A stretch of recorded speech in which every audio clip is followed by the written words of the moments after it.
Let me move that out of the way before I end up spilling coffee all over the spot. I never know whenever this is live. I always wait for the number in the top corner to say, "Oh yeah, you've got 0 viewers," but then I just keep rabbiting on, and I end up singing sometimes. But fuck it. Hello, welcome to Unboxd. This is the episode this is a show, I should say, where we get a member of the community to talk about their love of movies, their ratings of it on the website Letterboxd, and all that jazz. It's fun. This week we have got one co-host of a new show coming up of Multiplex Miscellaneous, one half of Cult Classics, one half of the now newly formed High Bar. I'm sorry, happening. Aaron J, that is the greatest name for a team ever. I'm fixing that to make it a team in FPTL. Well, we had that. We had a High Bar. We also had the Barbells. So, oh yeah, Barbells. So many names that you can come up with my last name. I've heard them all. And the person that's going to talk about the Umbrellas of Cherbourg for the next hour and a half, Mr. Andrew James Barr.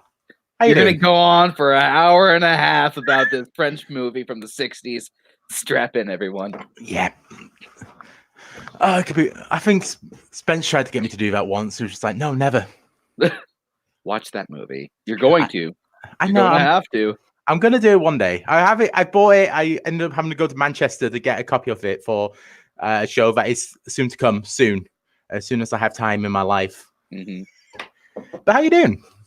I'm doing great. I had off of work today, so nice. I did nothing, but I watched the Taylor Swift documentary, and everyone's now going to judge me for that, but I don't care. It's better than other documentaries you could have watched. I watched that Aaron Hernandez one recently. Oh, did you? Last couple of days. Oh, he's shite. Oh, no. I love true crime, though, so... There's just... I don't know what it is about true crime, but it just captivates me in a way. I'm just like, I'm a terrible person for enjoying this. Someone died. This isn't even like a real fake cinema thing. It is a real person for dead. And I'm just laughing at it. Oh, have you ever listened to the My Favorite Murder podcast? Yes. Perfect. Great. I listen to it and they're just like with this like sense of guilt, Irish guilt in me, just like I shouldn't be laughing at this because in like 2 years' time I'll be on there. Just like, oh yeah, this twat ended up walking down a black dark alley and got stabbed and fell into a hole and died. He didn't die because of stabbing, he died because no one found him in the hole. Someone from this league just pushed you into it.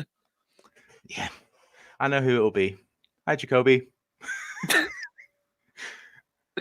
Nah, Jacoby's smarter than that. He'll find a different way to do it. Yeah. He'll get Brooklyn to do it. No, what will happen is I'll end up insulting Prince one more time and just like someone comes after me. Jeremy and Sandy, they both rush you. To be fair, that nearly happened at Spectacular. All right, so let's get on track here. Actually, talking about movies. So, what was the first movie that you remember watching as a kid? So, that's kind of hard for me. Because the first movie I remember going to the theater for, I believe, was The Lion King, the original one. Nice. But I think the first movie that I remember actually watching was Disney's Robin Hood. I would go visit my grandma in Northeast Philadelphia every once in a while, and she had a small collection of VHS tapes. And among them was Disney's Robin Hood. So whenever I would go to visit her, I would watch that over and over and over again, as well as some of the other ones she had, like Oliver and Company and The Great Mouse Detective, and weirdly enough, Hot Shots Part 2. Okay. Yeah. One of these things is not like the other. It's not, but you can tell where my sense of humor spawned from. I was about to say that was the thing that spawned it. So yeah. So were you a Disney kid when you were growing up? Is that like were the things for you or? Yeah, I really liked Disney growing up as a kid. Here's the thing: my family wasn't necessarily a movie family. Like we would watch a movie every once in a while, especially if it was something my parents liked on TV. But we didn't often go out for like a movie like every month. We would go every once in a while, but not on a regular basis. But Disney was one of the things that, yeah, I really liked as a kid, and I still really like now. Fair. I there's no. I don't trust anyone that says that they hate Disney. Like if you say that, just like either the childhood Yeah. inside you died, or just like you're a robot. There's no in between. Fair. So you weren't really with your family, but were there any, like you said, your grandma had those VHSs? Were there any other VHSs that you had for yourself that were just like when you were at home, you just constantly watching like until they were destroyed? Well, here's a funny story actually about that. This is one of my favorite stories about movies ever. So the one movie that I would watch over and over and over and over and over and over and over and over and over again was Ace Ventura: Pet Detective. A movie that I still really love to this day, even though I've got problems with it. Yeah. And then one day, I think it's in middle school, I come home and my mom immediately is like, Andrew, I need to tell you something. So we had a golden retriever named Casey. She walks up to me and she goes, so Andrew, Casey ate your VHS. And I was like, wait, what? She was like, yeah, she ate your VHS copy of Ace Ventura. And I was like, this is the most ironic thing ever. And I just found out what irony is like 2 weeks ago. Either Casey just hated the movie, or was just like, I just need this in me. Just like, we fed her fine. I hope. Yeah, you just keep finding just random videos that you found, just like the ones that you found on the top shelf of your dad's cupboard. So you said family weren't really into movies. When was it that you actually kind of started to go into it? Just like go, oh, okay, this is actually something that I'm more into than them.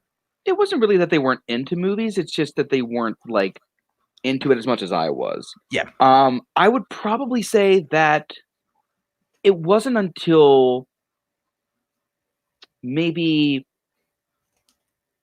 junior or senior year of high school for me. Because that's when I kind of decided I wanted to go into acting. Okay. As a profession. And the easiest way for me to obtain any kind of viewing of people doing it was movies and TV. So it was at that point I started really watching more things. Also, that's when I watched Turner Classic Movies for the first time. Nice. Because my middle school teacher, Mr. Kramer, had a small class, and by small I mean like it was only for a short period of time, where it was about the history of movies. Okay. That's where I got introduced to things like Who Framed Roger Rabbit and all that. But it wasn't really until high school that I started watching movies on a more regular basis. Fair. Well, just step back there. You said that of going into acting, like speaking to you in the past, I know that that's something that you still do to this day. What was it that actually got you into acting? Was it doing theatre in school, or what? Like it was. What gave you the bug? Oh, now I know what it is. So my dad taught at a school that had one of the best regarded high school theaters in the area. And he took me to see their production of Les Miserables. And no, it wasn't Les Miserables. It was You're a Good Man, Charlie Brown. And he took me to see that, and I was enamored with acting ever since. Oh, nice. Luckily, that same location, that same school during the summer had one of the most prolific summer theater companies for young people at the time, and they still do. Shout out to Upper Darby Summer Stage. And we have big viewers there. We have big numbers from that place.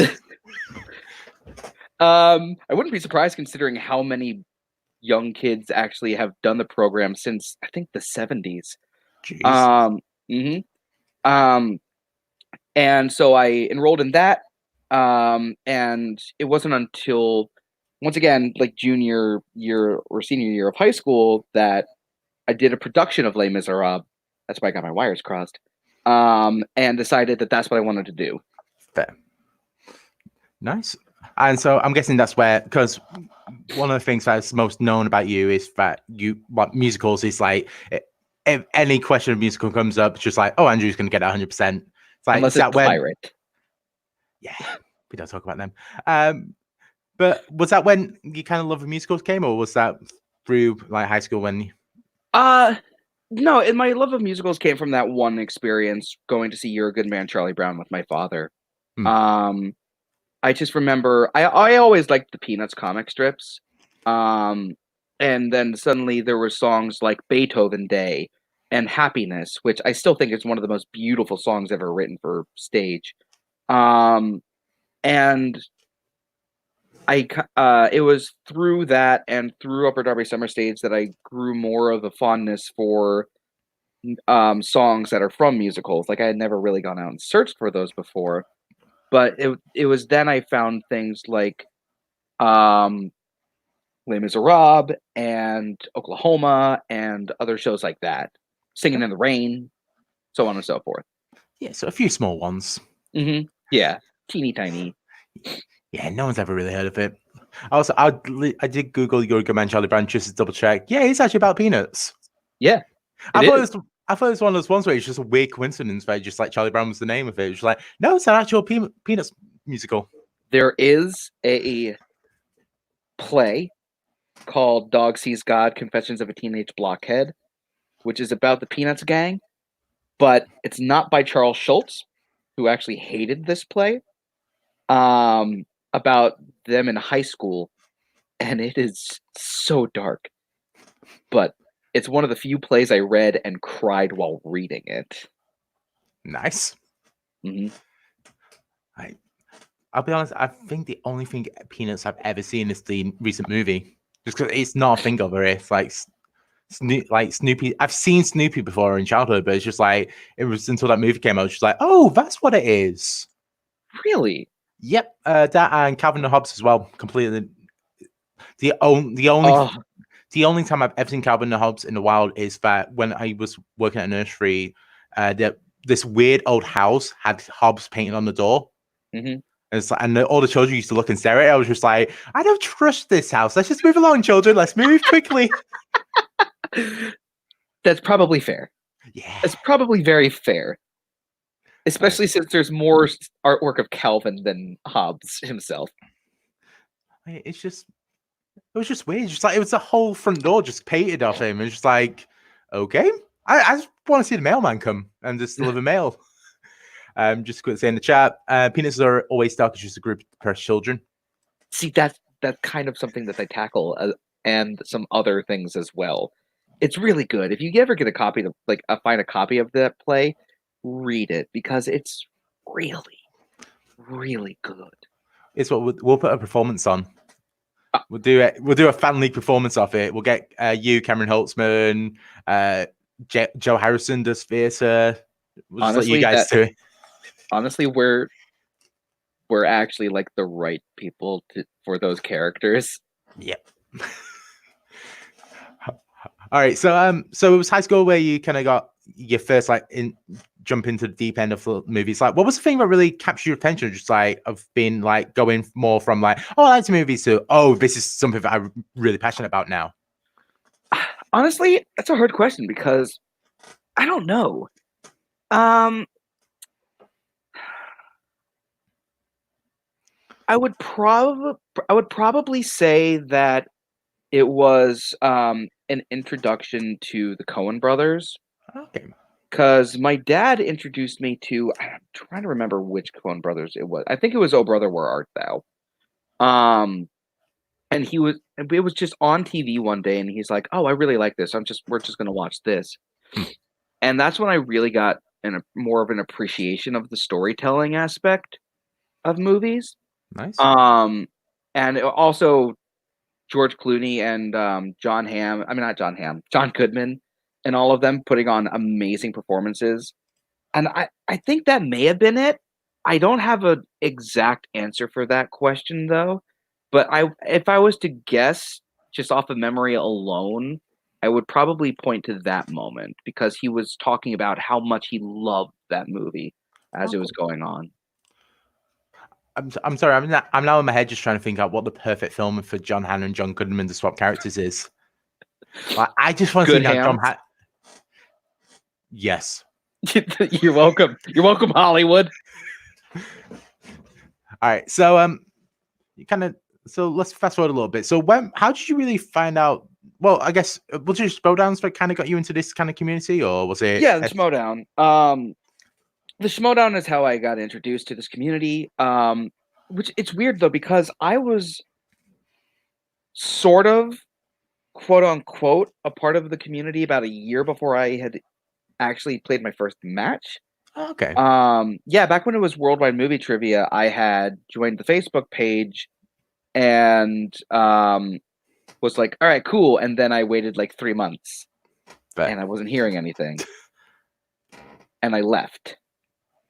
And then it wasn't until Kevin Smets came in that Christian and Mark actually talked about where exactly to go. And that's when I jumped in.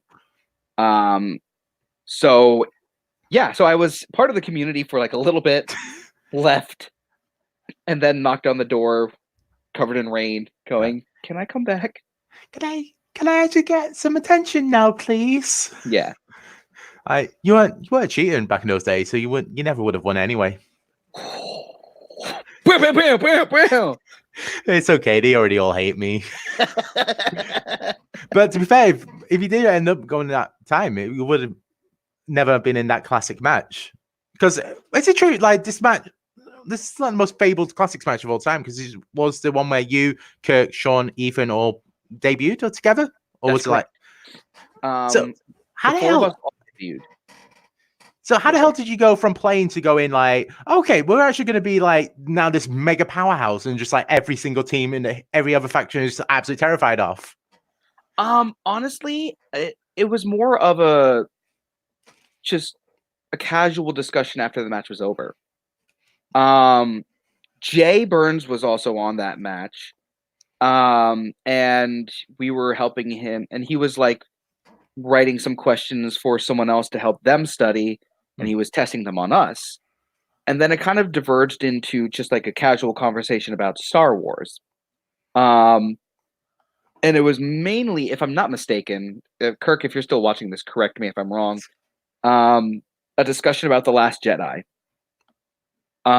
Because that's such a divisive movie. I was about to say, I guess Sean loved it, Ethan liked it, Kirk liked. I don't know whether Kirk will have loved it for the sake of everyone else hating it. Kirk does not like that movie. That makes more sense. It was more of a discussion between yep. And it kind of just became like it was a moment where we all just kind of clicked. And we said to each other like, hey, we should find me on Facebook, blah blah blah. And then we decided one night that we just wanted to have like a giant study session. Basically we all gave what we felt were areas that we wanted more work on. Someone got assigned to it. I thought you paid attention to my letterbox, Tony. I did back when I interviewed you. That was a long time ago. I slept. Do you hear that, Kirk? He slept through your interview. Yeah, that's what I meant. So someone would pick up this area that we wanted to work on more, write some questions, and just had like a big study night. And it kind of just grew from there. Nice. And now you've all like born just like little groups and like it's so weird because every time I speak to people now, they're just like, "Hey, we're trying to do something like what Jay and those lot have." And it's just like, "Are you though? Are you really?" Because like I've heard stories about them. No, you don't want to do that. They go too extreme. We do. We take a lot of time to prepare when we have one of these sessions. Like we pick a date, we make sure that we're all available for that date. We give the categories that we want to have, and then depending on the situation, we may even do like game time scenarios. I don't want to give too much away because, we don't want to give anything away. Those state secrets. Yeah, we have some secrets to how we study exactly, but that's a broad idea, and that's what we'll give you. Fair. Damn it. All right. Note to self, interview Sean next. Hopefully he talks more.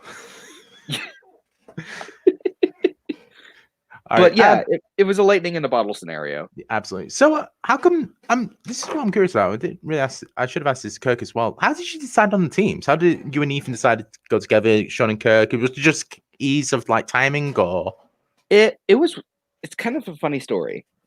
So between Kirk, Ethan, and Sean, I was thinking to myself, which one of these guys compliments me the most? Which one picks up in the areas that I know that I'm not as strong in? And for me, doing like the calculations and like all of that was Ethan.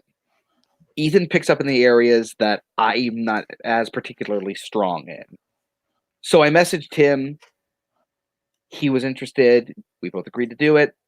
And then one day when we were all on call, we kind of dropped that fact. And Sean and Kirk went, "Oh, that's cool. We're already a team." And we're just like, "Wait, what?" thanks for telling us. How dare you, sir? Yeah, exactly. Thanks for telling us, Jags. Right. You should have just gone and just like, oh no, actually, we're going to swap teams now. We're going to like me and Sean. Screw you guys. Screw your plans. Who knows? And then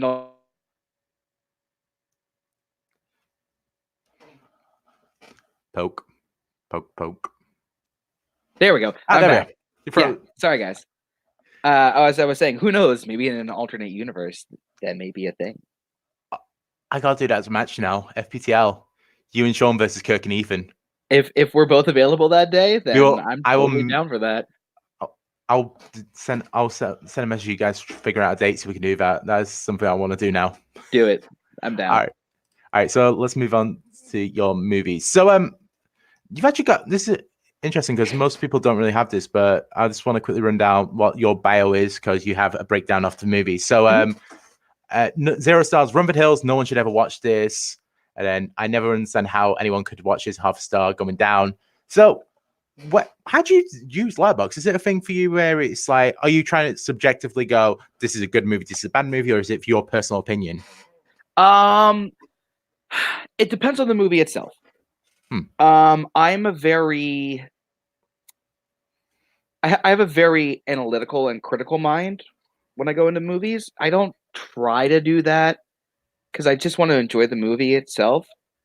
But if there are things that pop up like a plot hole or the editing is just terrible, I can't ignore that for some reason. So there are a few movies that I admit have flaws and problems with them, but are so enjoyable for me that it does boost their score. Otherwise, it's generally something on like how well it's made. Fair. So it's one of those ones where if it can hide the plot hole or something, if it can like cover it with better stuff, you can kind of forgive it. Whereas if it's just like glaring, just like, oh, one of the hands of the cats is actually a human hand. Yeah, you can't give that up. We'll talk about that later, I'm assuming. Yeah. Oh yeah, we're gonna. Okay, cool. All right. So let's talk about with Letterboxd, it has your favorite 4 films at the top of your page. So the 4 for you have speaking of we spoke about earlier, the Coen Brothers' Fargo, 12 Angry Men, West Side Story, and Willy Wonka and the Chocolate Factory. So just out of curiosity, so this is they're all films about like from the 90s further. Is this a case that was the perfect time of period of film for you, or is, like, when you go back and watch it, it's just like, oh, or is it like I wouldn't necessarily say that. They're spoiler alert, they are my 4 favorite films ever made. If I was to pick an area of time which I felt like was the strongest for movies, it would probably be from the 50s to the 70s. Because the 90s is actually an area that I don't love. There's a few movies from that time period that I do love, but the decade itself, I'm not particularly crazy over. Yeah, so those 4 films just happen to be the 4 that I just love. I think that they're amazing, and I think that they're perfect. Fair. All right. So we'll start with Fargo. So you said earlier about how your dad kind of set you down. Watch Your Brother, Where Art Thou? That was like the film that really was the spark of going, okay, no, to go deeper. How come Fargo's one of the Coen Brothers that is like, oh yeah, that's the pinnacle of them? Mainly because I think this is my all-time favorite movie, Fargo. I think this movie's perfect. I think the acting is absolutely phenomenal. It's some of the best acting ever put to screen.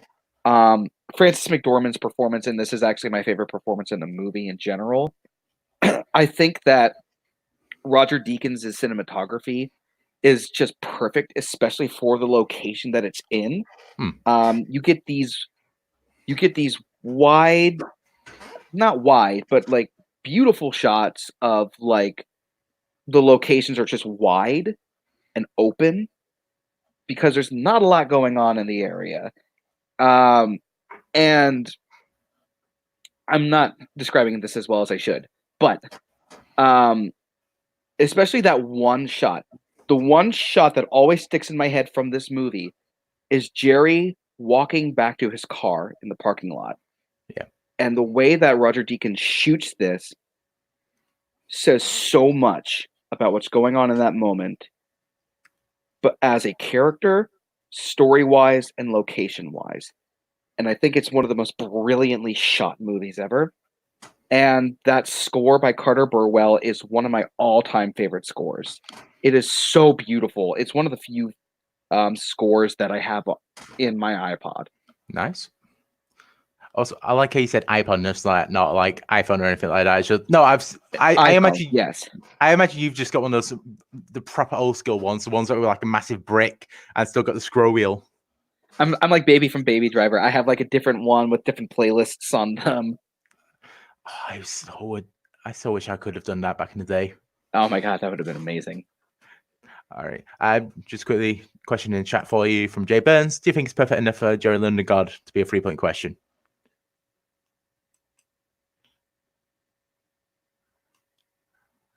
First of all, Jay, shut up. Love you, buddy. See, that's hard for me to say because it's my favorite movie of all time. So I can't be biased enough to be like, yes, that is not a 3-point question, or it is a 3-point question. Personally, I don't want to say anything because it's not my call. I wasn't the question writer. But for me, that was super easy. But it's once again because it's my favorite movie of all time. So I can't be biased enough to be like yes or no. I'm gonna be honest. As long as you don't ask questions about what type of dog breeds are Molly and me, I think you're okay. It's a cockapoo, right? Yeah, good. It's a sausage dog. Oh, one of those little Wiener Schnitzel dogs? It's actually a German Shepherd. Do you know what they're called in Germany? A shepherd? Yeah. I love that joke. All right, so everyone loves us right now. There we are. See, told you. Yeah. All right, so quit being so diplomatic. God. Okay. All right, so speaking about diplomatic, 12 Angry Men. Yo, okay. So this movie, we actually watched it in middle school. Mr. Kramer, I told you about, he had like the short little thing about movies. And we actually had to read that for English class. Okay. And there were 12 of us in that class. Wow. Yeah, it was a small class. So this actually, now that I'm thinking about it, this may be what got me into acting as well. Oh, nice. Because we were all assigned one of the jurors to read. And so we actually read it as if it was a read-through of the play as the jurors. I was juror number 12, if I'm not mistaken, which, looking back on it, yeah, that's the right one for me. And I think this is one of the most brilliant scripts ever made. To see the way that this story develops with the characters that they have, the personalities, how they clash, how they work together, and the mystery behind the case in itself is so fascinating. And I think it's just it's probably the most perfect character study movie. It's amazing. Sidney Lumet's debut as a director, and it could not have been more. I could not have knocked it out of the ballpark more. But yeah, a movie about a bridge is better, according to the Oscars. I can't judge that. I've been meaning to watch Bridge on the River Kwai. I just haven't gotten to it yet. No bother. Ooh, Kirk may want to talk to you later about that, buddy. Oh, great. I'll get ready. All right. So moving on. So next two, we'll put them together. Even though they're vastly different movies, they fall in the same genre. So West Side Story and Willy Wonka and the Chocolate Factory. So what is about it in musicals in general? Why are these the pinnacle of musicals? What makes a good musical in your eyes? So, okay. That's hard to say because I like a lot of different kinds of musicals. I love like some of the classic book musicals from like Rodgers and Hammerstein, except for two. I don't like The King and I don't like The Sound of Music. I don't.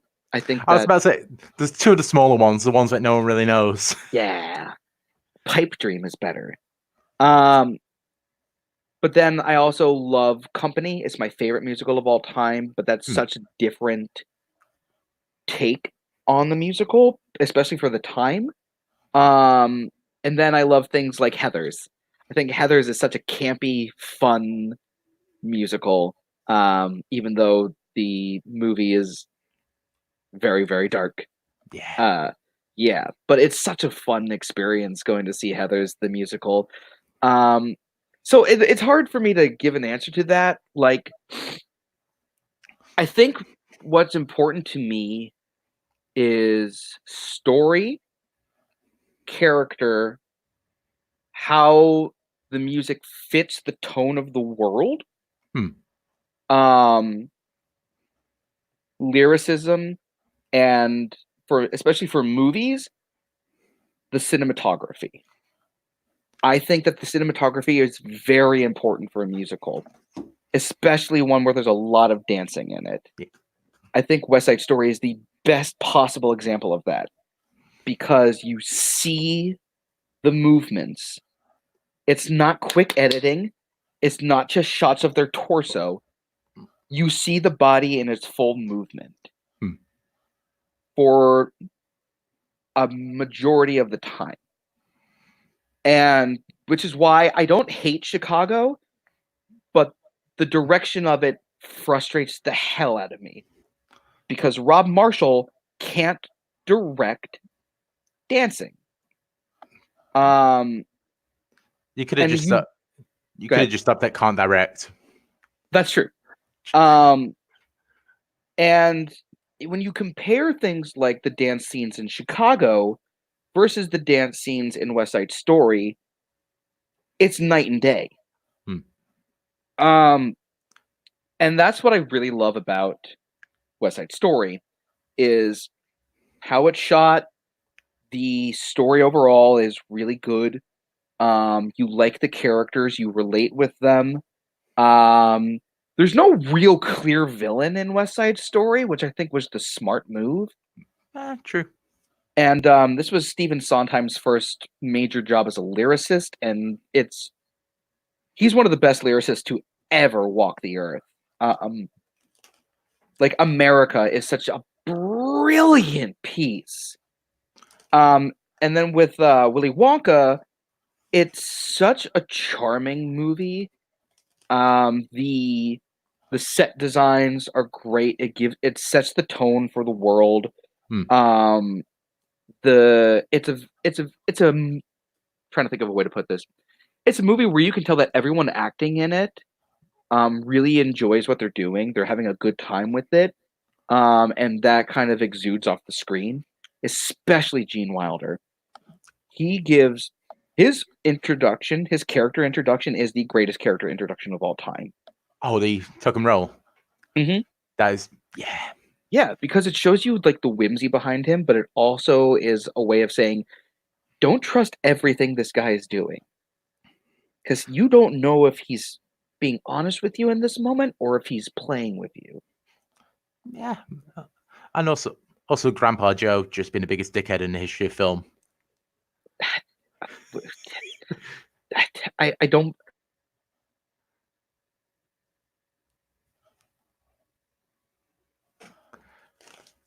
I'll put a few extra coins in the meter. There we are. Hello. Sorry, Yo. guys. Don't worry. So, Grandpa Joe, let's discuss. Son of a gun. Okay. I don't believe the whole faking it until he gets the opportunity because he's taking advantage of everyone. I also actually believe that the other three in the bed are actually bedridden, and because it's his wife, he decides to stay in the bed with them out of respect. And everyone's like, he gets this opportunity and he jumps out and he's like this brilliant mind. And I'm just like, it's an opportunity that Charlie really wants him to come with him. It's not like Grandpa Joe is like, Charlie, you know who you should go with? You know who should come with you? Me. Yeah. Yeah. Charlie wants him to come. So It's not like he's playing with anybody. He's just got a hateable face, Grandpa Joe, I find. I think that's why the people hate him that much. But, that's true. But he's also so charming. I'm regretting now that I didn't find me costume. I've got a Willy Wonka one somewhere. I should have just put it on for this conversation. Last Halloween at work, we were allowed to dress in costume. My manager comes in this full Willy Wonka costume, and I'm just like, I want that hat now. I think I've worn it in a match before, the Willy Wonka hat. I think you may have. I'm not positive. But oh god, so I wore it for International Book Day when I was working in daycare, and Chow came up. I had baggy sleeves on it. Chow came up, and walked off. It's just like, lovely. Okay, I'm gonna be wearing a tank top for the rest of the day. Oh my god, that's the dangers, though. That's the dangers of working with kids. Yeah, children are brats. All right, and also, just going back to West Side Story for a moment, Steven Spielberg's released this year. How are you feeling about it? Are you optimistic? Are you terrified? I'm optimistic, but it's not. I don't think it's going to be the same. I don't think I'm going. I really don't think I'm going to love it as much. Because it's really hard to beat that movie for me. I do have a friend who is in it, though. Oh, nice. Yeah, he's one of the Jets, I believe. So, well, he's like one of the lesser Jets who's just like in the background and not like actually doing any of the dancing. He's one of the clickers. Yeah, exactly. He's the snaps. But he's in it, so I'm gonna go support my friend. Fair. And hopefully he's better than Willy Wonka and the Chocolate Factory. Oh, which one? Yeah, Willy Wonka is the Johnny Depp one. Yeah. Yeah. Yeah. All right. So now we've got you thinking about movies that you don't like. Oh God. Oh, actually, just a quick question from the chat. Is he in it more or less than you are in Creed 2? You're in Creed 2? Yes, I was actually. Oh, nice. I cannot tell for certain, but I'm pretty sure it's me because the shape is right. You can see me over Felicia Rashad's shoulder at one point. It's blurry, but I'm pretty sure it's me knowing where I was when that scene was being shot. Nice. I'll have to give it a rewatch to try and find you. Mm-hmm. Once again, it's blurry, so it's hard, but I'll just find a blur in the background, just like circle it, just like that's Andrew. Yeah, it's like a conspiracy video. See, it's right there, there. If you grade up the resolution just a tiny bit, you can see a tiny bit of his shirt. It's the same shirt that he wore in this match over here. Yeah, enhance. That's the word I was thinking of. Yeah. All right, so to move on to movies that you've rated. So you've actually got no half-star films. Is this a thing for you? Just like if you know that like you look at a movie and you just go, I'm gonna hate that, just like you refuse to watch it, or are you just lucky? Oh, fair. No, that's it. Usually I only go and search for movies that I have like are really respected, have a lot of praise behind it. Every once in a while, I'll pick up a movie that I've never heard of before just to see. Yeah. Which I'm glad because sometimes it's worked out really well. But I've only ever seen 2 movies that I would ever actually put at a half star. Those being The Room and Birdemic: Shock and Terror. Okay, But so those, classic yeah, pieces of art that everyone respects and loves, and like, yeah. But those movies have such a reputation behind them that honestly, that's what everyone would put them at. And I knew how they were going to be going in. So because of that, I didn't really rate them. I kind of knew ahead of time the reputations that they had. So hmm. I went in with zero expectation. That's exactly what I should have done, and I got out. They're those movies that you watch just so that you can do MST3K with your friends with Exactly. just shit rather than actually that. Oh yes, the room was such great acting. Like that scene of Oh Hi Mark. Oh, the water bottle scene. Oh Oh. yes. All right, so we'll move up to movies that you got 1 star. So you've got 2. So we'll speak of the older one first. One that I was one of the first that I saw in the cinema. In fact, 1999's Inspector Gadget. So you're not a fan of Ferris Bueller's Crazy Day Off? Honestly, I don't like Matthew Broderick as an actor. Okay. I think that he's stiff. I think that he's awkward. I don't think that he knows how to deliver dialogue without it sounding like he's just reading it off a cue card. Um, I don't hate the guy. I think that there are some moments where he's good. Like his best performance is The Lion King. Um, but as an actor, I don't really like Matthew Broderick, and this movie is a cluster. Like the sets look like they are very cheap. The props feel like they come straight off the movie Toys. Um, and the story is just bad. It's bad. And they miss all of the things that make the TV show, the cartoon, really great. Yeah. Like it's one of those films where it's just like, yeah, you wanted to make this for kids, didn't you? You wanted to make loads of toys. You probably should have made a movie first before you got the toy line. Yeah. No, that's exactly what it is. They designed it to have this toy-like quality to trick kids into buying the toys when missing the complete point of what makes the cartoon so great. I loved the Inspector Gadget cartoon growing up. I Hmm. still do like a lot of them, and they just miss everything that makes that cartoon so enjoyable. But yeah, I can see that. And however, Dr. Claw being Rupert Everett, just like Was the if only you, good thing. yeah, I was about to say, if you're ever going to get an evil British guy and you can't get like Tom Hiddleston or can't get Jeremy Irons, Rupert Everett as your third choice any day of the week. Yeah, because Rupert Everett seems to be the only one who's actually having fun with this movie. Hmm. Like the one scene I remember from this movie is when he lights a cigar that's actually a bomb, and he goes, "Smoking kills," and he throws it. And it's the one like kind of chuckle I had in this entire movie. Yeah. All right, we'll move on. So, this next one, I'm just gonna say, why? Why did you go watch Cats? Okay, Why here's did one. you? I saw it opening night. Why? The same day that it opened up against the Star Wars: The Rise of Skywalker. I just like Because I like the idea this is a queue around the corner for Star Wars. Then just you, just like I've been here for 3 hours. I'm the only one here for Cats.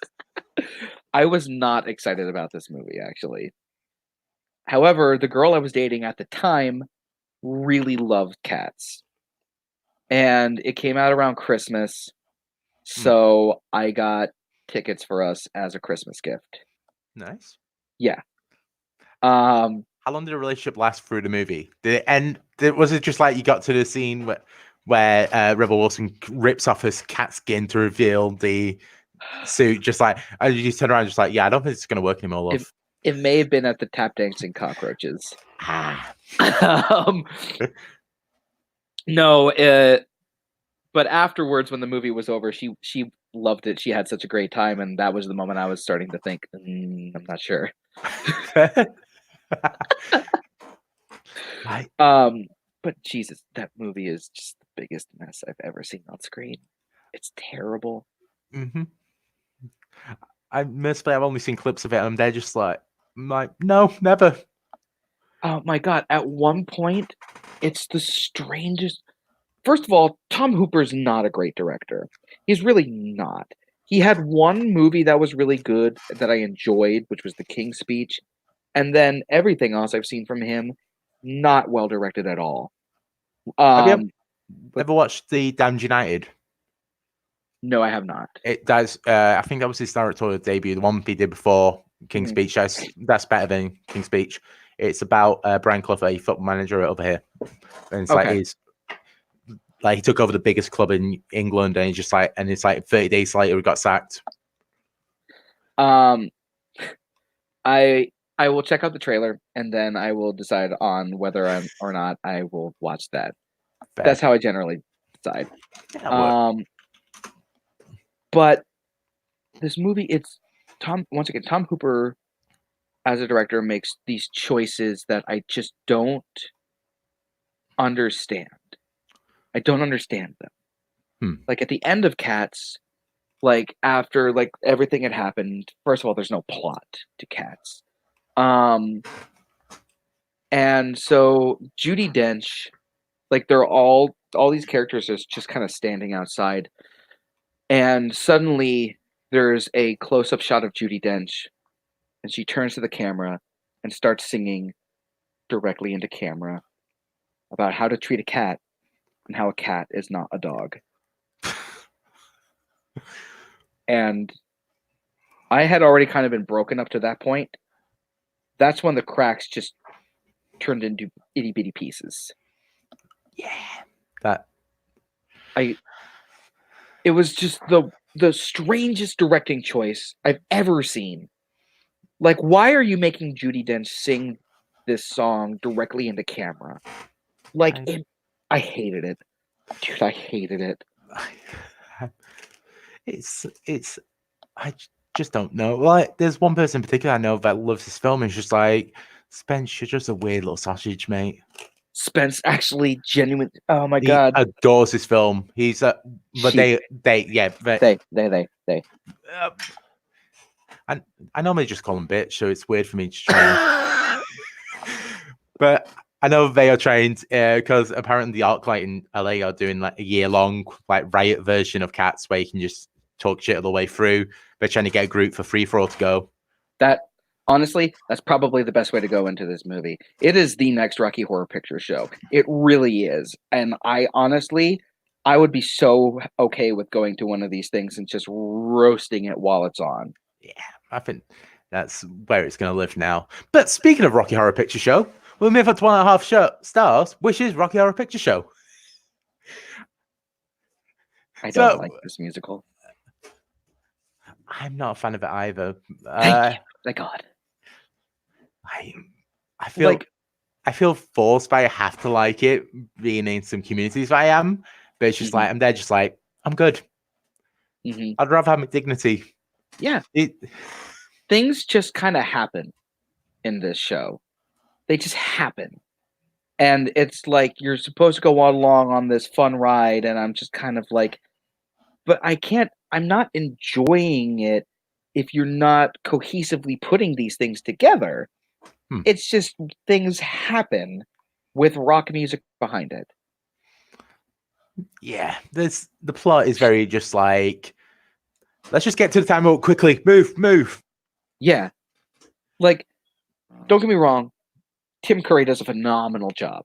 Tim Curry is great in this movie because Tim Curry is doing his Tim Curry thing and he's enjoying every second of it.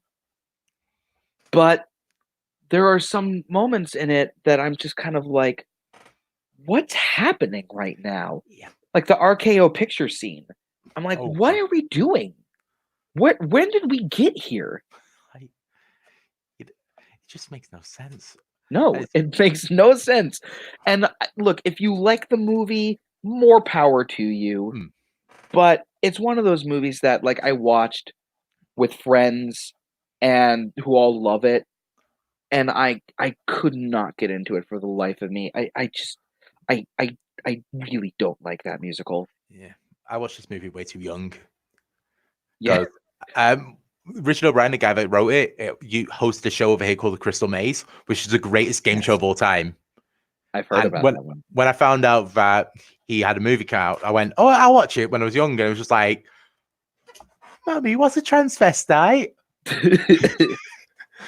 Mummy, can you get me some fishnet stockings?" There's a lot of questions. Like, Like, where did Meatloaf's character come from? I think just why in Yeah. general.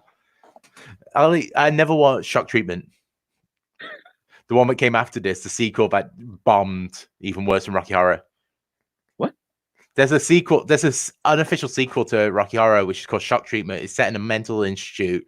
I think there's like one character that kind of connects to written by Richard O'Brien, and it's legitimately just like if you take the campness out of Rocky Horror and blow it up 100 times and make it even worse. I didn't even know this existed. Oh my Yeah. god. Oh, why haven't I written any questions about that yet? You're Guys, welcome, get ready for Shock Treatment in round 3, the Full Metal. You're welcome, people. You're welcome. You can blame that guy. Yeah. Most people do anyway. Oh, I think Kirk actually picked up how the movie got made and how it works. Oh, yes. Yep. That makes perfect sense. Lots of them. And also just random talking about Big Nasty. Yes. I love that beautiful big man. Perfect. It's just like, it makes no sense anything that he says, but I'm there just like, yeah, I'll watch your talk show. Go on, mate. I haven't seen the talk show yet. It's so good. I'll check it out. All right. So we'll move on to the next movie. So we talked about the original, about this. This is one of your greatest of all time. We mentioned it in passing. You're not a fan of Johnny Depp taking over as Oh my Willy Wonka? god. I think this is one of the most unnecessary remakes ever put to film. Like, cool. Roald Dahl didn't care for the movie. Oh well. The movie's still great. Roald Dahl was also a racist. He was. And he hated children. Yeah. Yep. That's why you know what a snozberry is, right? So a snozberry is a joking term that he and his one friend had as a nickname for the penis. Ah. Yeah. Lovely. Yeah. Roald Dahl hated kids. So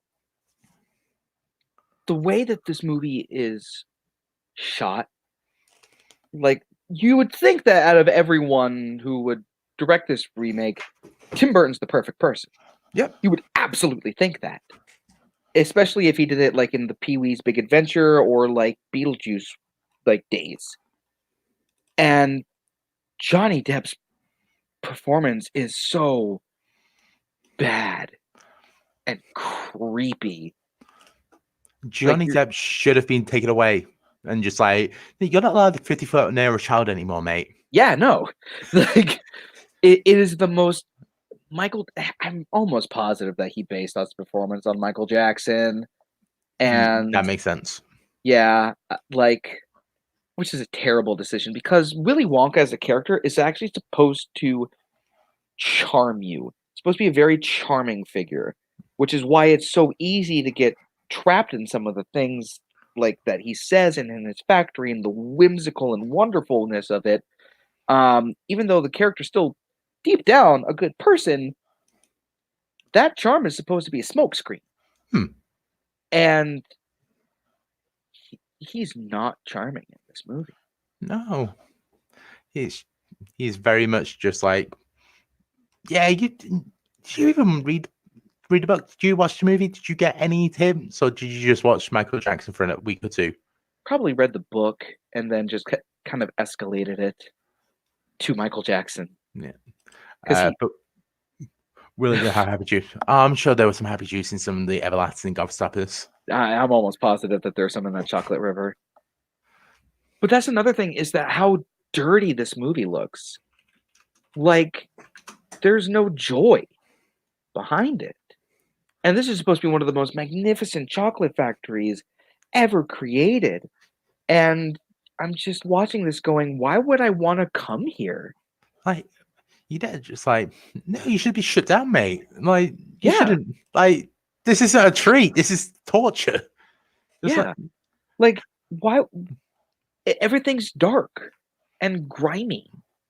Like, I get it for like the area that Charlie's living in, but the chocolate factory itself is supposed to be this wonderful place. Yeah. Also, the Oompa Loompa was scary.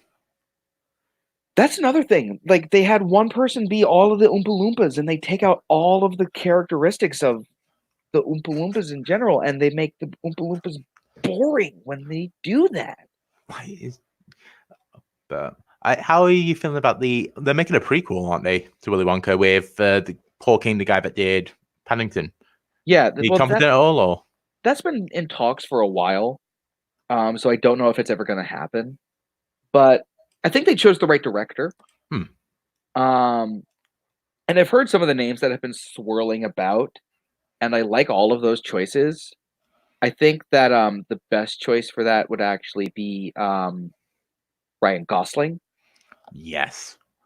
I think that Ryan Gosling is probably the best choice out of all those names I've heard, even though I think Chris Pine would actually also be a really good pick. But I don't know. I'm hopeful, but I'm not expectant. I hope for the best. If it ends even a tiny bit like Paddington, it'll be half decent. Mm-hmm. All right. So we'll move on now to a 1999 classic comedy. Oh, I knew this was coming. Yeah. So why don't you like Bandcamp? Why don't you like American Pie? I actually didn't hate Bandcamp. So I meant one time at Bandcamp that. No, I know. I didn't actually. I actually didn't hate American Pie Presents Bandcamp. That wasn't. I wasn't expecting too much from that. But here's my thing about the '90s when it comes to the comedy. I don't think that the comedy in the '90s landed very well that often. Their dramas were great. Yeah. The comedies, at least the very well-known ones, tended to be a lot of, piss and farts and gratuitous sex and things like that. And it can work, but not when you're just being like, hey, look at that. It's farts and piss and like all that. Yay! Yeah, no, it's terrible. And the one thing that I really hate about this movie the most is that it takes the moral. Takes the moral that you should shag pies. Yeah. I'll give it a few seconds. There we are. You're back. And go. Action. I can't tell you if you're frozen. Oh. Hello. Hi. You're back. Can you hear? There we go. Now we're back. There we are. Perfect. Right. So it takes the moral that it's building to, and presents it to you towards the end, crumples it up, throws it off to the side, spits on it, and goes, nah, we're just kidding. There's this really great scene towards the end because the idea is that all of these guys have built a pact to get laid before graduation, I think it was. Yeah. Or on the big dance or something like that. And at one point they all get together and they're like, maybe having sex is not the most important thing in the world for us. Maybe we don't need this to prove to ourselves that we're men. And I was like, oh wow, that's actually really interesting. That's a really good lesson. That you don't need, especially for high schoolers, that you don't need to have sex in order to be a cool person or a real man or things like that. I'm like, oh, that's cool. And then they all get laid that night. Yeah. And I'm just like, you had this really interesting message. You had this really interesting message that you were presenting. And you go, nah, come on, guys. Sex is cool. Yeah. Yeah. Don't get laid. If you don't get laid, you're a loser. Like, that angers me so much that I couldn't give this movie any more than that. And the one scene where he's videotaping the foreign exchange student without her knowing. Yeah, that doesn't stand up. It's not funny. It's always, with these sex comedies from the 90s, it's always that feeling where you just go, especially now, you look back and you just go, I get that. When was that even meant to be funny? That's just sexual assault. Yeah. Like, rape. Yay. Yay. Videotaping someone without their knowledge. Yay. Yeah. Revenge porn. Yay. Yay. Slipping laxatives into someone's drink without like their knowing. Yay. Ha ha ha ha ha. I have a story to tell, but I think statute of limitations still is in effect. I worked at a call center. Someone was getting more money than me. I need it last day. Oh, I ended up winning that month and getting the bonus. I wonder why. Because he was in the toilets. I'm a terrible person. Well, I mean, according to American Pie, you're the coolest kid in school. I'm amazing. Yeah. All right. So I will jump up to 2 stars now. We normally don't mention these, but just because you don't have half stars, but mainly because there's one that always gets brought up on this show, it feels like. And I want to cause arguments for you and your friends. Great. Empire Records. Okay. This movie is just I don't get it. Like, cool, Gen X, like angst, and yeah. Maybe it's a millennial thing, but like there's a lot of unwarranted angst in this movie. There's a lot of things that it's like Rocky Horror for me almost. There's a lot of things that happen, but they don't really connect very well. Yeah. Like the funeral scene, just kind of like, I get it, but you're not putting this in a cohesive way that makes me understand why it's important that this moment is happening. And the fact that this one kid stole all this money, gambled it away, lost it, and he's not in jail? I don't get it.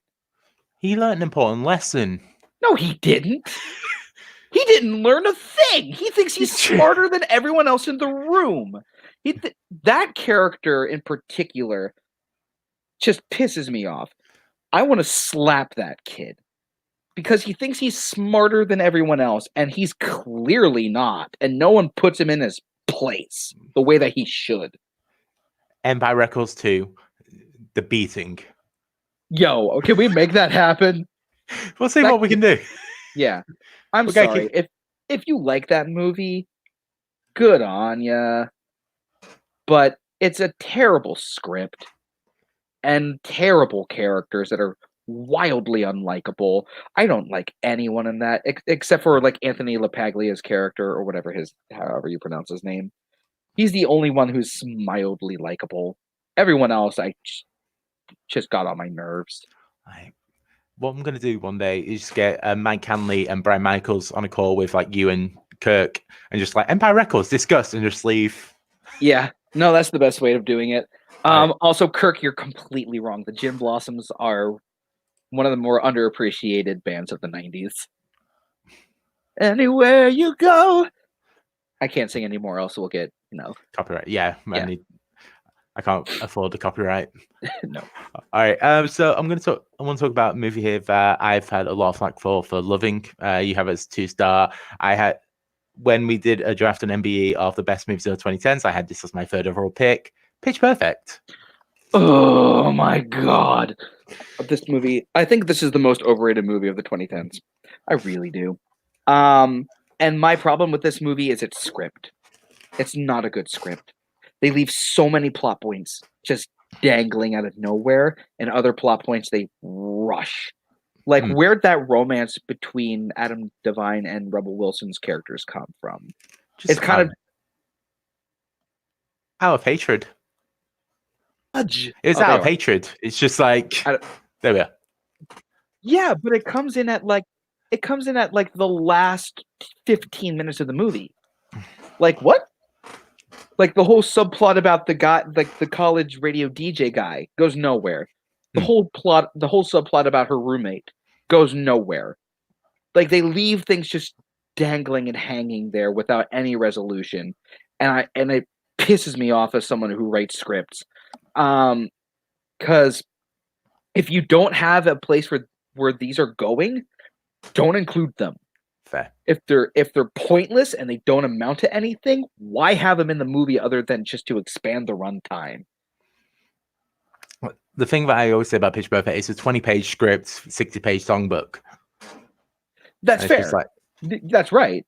But even then, you can still do that well. Yeah. You can still have a solid 20-page script. I just like the songs. That's fine. But it's essentially the same thing as dangling your keys in front of a kid going, "Ooh, look at all the songs that you know. Ooh, look at that." To me.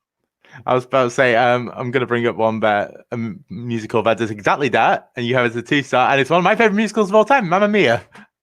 And also, another one that does exactly that, one of my other favorite musicals of all time, does the exact same thing, Moulin Rouge.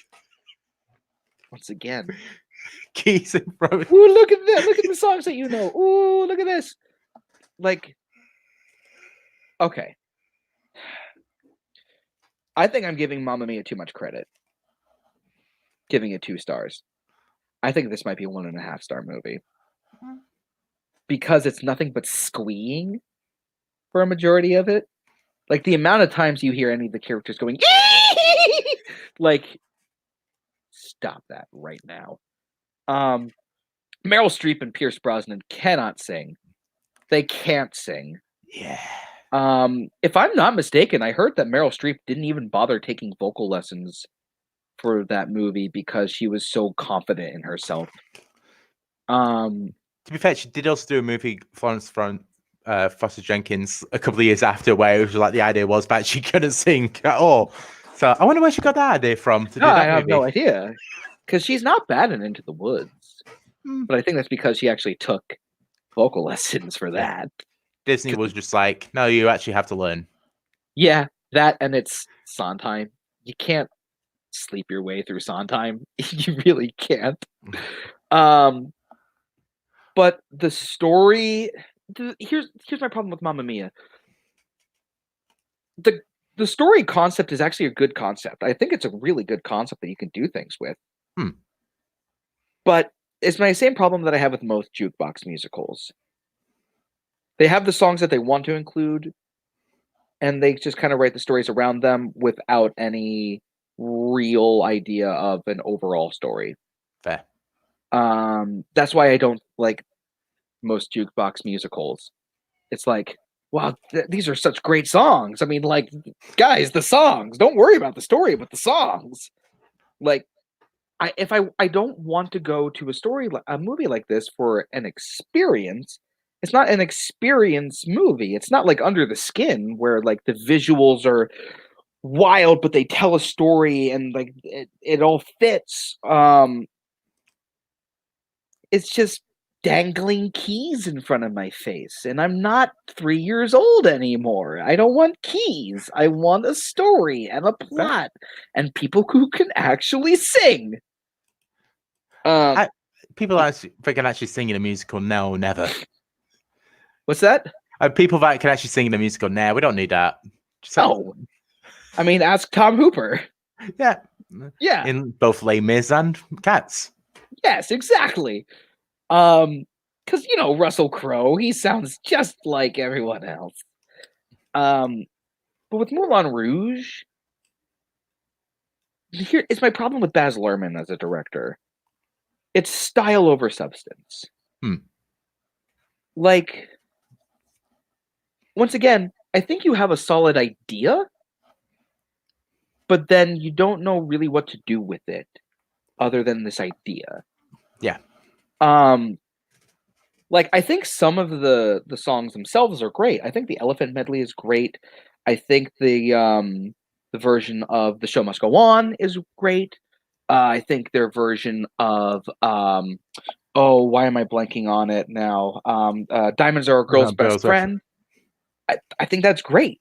But if you look at that script, like the amount of times they say the word love in that script is kind of sickening.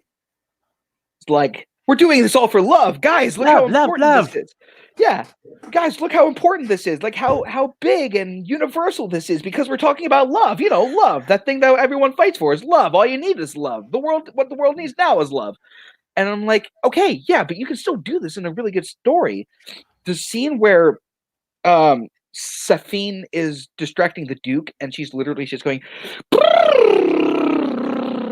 is one of Brian Michaels is gonna give that.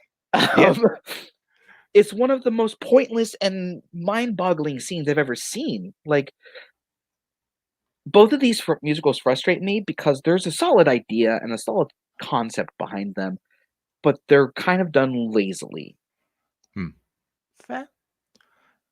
I guess, especially with Moulin Rouge, it's just like the colors are the things that I love about it. Just like it's so like explosive, just like oh yeah, like it's just so like vibrant and lively. Just like it kind of gets away with not having that great of a story almost. Yeah. It's a beautiful looking film. I'm not going to take that away. Baz Luhrmann knows how to shoot a movie. He knows how to create beautiful visuals for the screen. It's just that overtakes any story and plot and things like that. Yeah, apart from Australia. Don't watch Australia. I've heard that's the only good one. Oh, it's the opposite. Cool. All right, so we'll jump up now to higher rated. So we'll start with you 4 stars. So one that you did a review for. You've not done many reviews, but when you do, they're quite good. So this one, 2010 4-star film. Let's test to see if you remember it.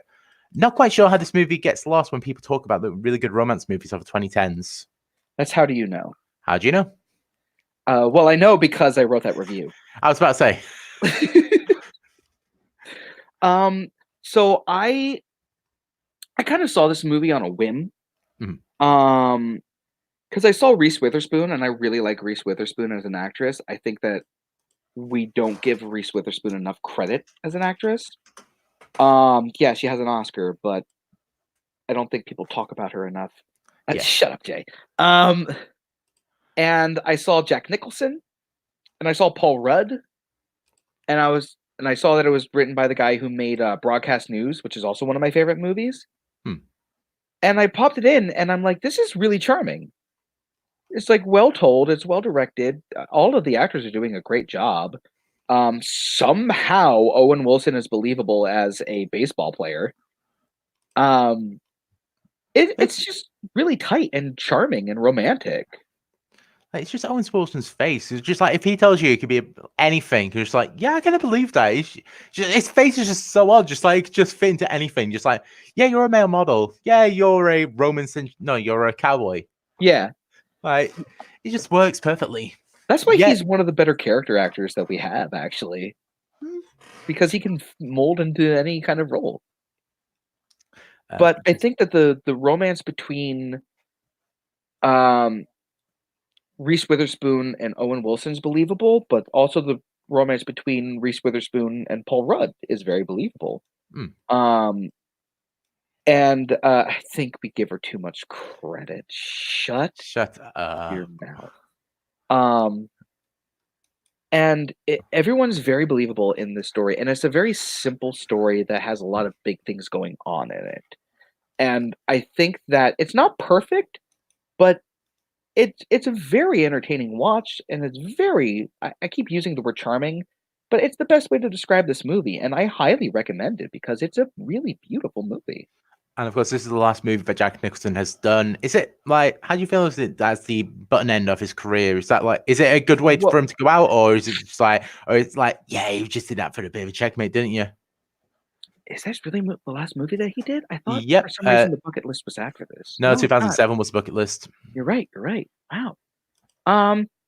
No, I think this was the right movie to go out on because I know that he and the director um, have worked on a lot of things together and that they're good friends.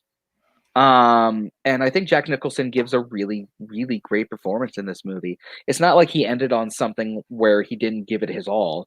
It ended his career on a very high note, and a very well respectable note. Yeah, it's like thankfully his second to last one was the Casey Affleck film "I'm Not There," so mercifully, Oh, thank God! that could have been bad. It could have been very bad. So there's a movie here that I'm interested in because I've not ever since it came out, I've never heard anyone talk about it. 2011's The Descendants. Oh, okay. So this movie I love this movie. I think I remember seeing it and thinking to myself, Shailene Woodley deserves an Oscar nomination for her performance in this movie. Hmm. But I love Alexander Payne. I think that he does a really beautiful job of like touching on Americana, and the kind of warmth but quirkiness that Americana presents. He sort of reminds me of the Coen brothers, just with a little less quirk. Um, and this is one of George Clooney's best performances, and it's got Very one of the true. most heartbreaking scenes I've ever seen in a movie. Where, if you don't know the story, George Clooney finds out that his wife is in a coma, and that he also finds out she's been cheating on him.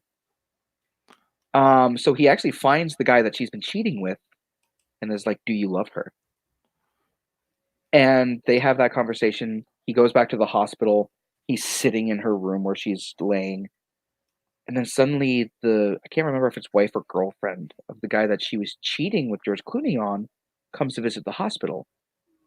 And she has this really powerful moment where she's like, "Can I talk to her?" And Hmm. he's like, "Yeah." And she's bursting into tears as she's saying, "I forgive you, even though I hate you."